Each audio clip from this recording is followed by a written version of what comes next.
the new Machado Two Fish. So, introduce yourself. Chewy Reyna with Firewire Surfboards.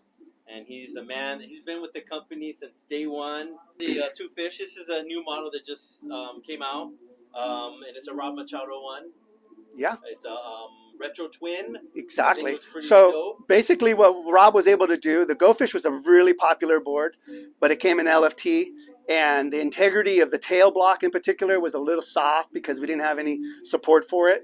And the contours were pretty eccentric. That's one of the reasons why we went with a new version of it, because it had a lot of merit.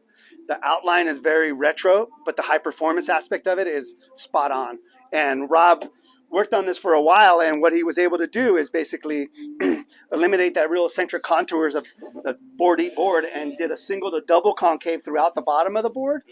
But what's really interesting is that he took it all the way off to the back, and then you actually have V on the tail block, which is kind of a contributor to capitalizing on that swallowtail, very deep swallowtail, and having the fins all the way back like that visually makes the board look really loose.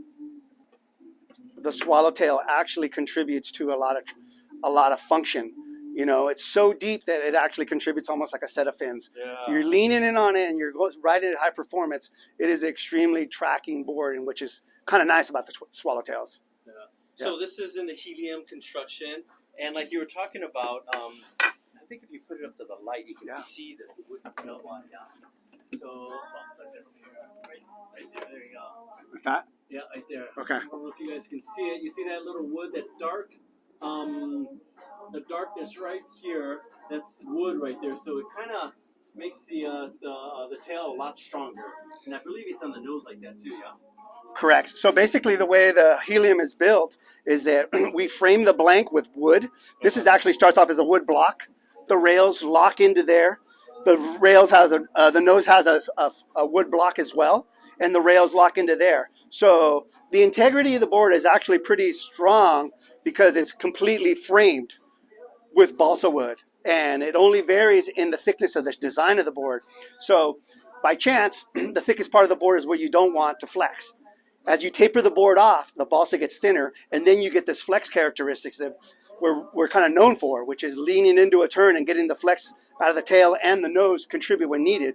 And that's all relevant to the outline of the board. So the thinner the board, more flex you have. For this particular board, it's got a really solid medium rail, so there's a lot of wood there.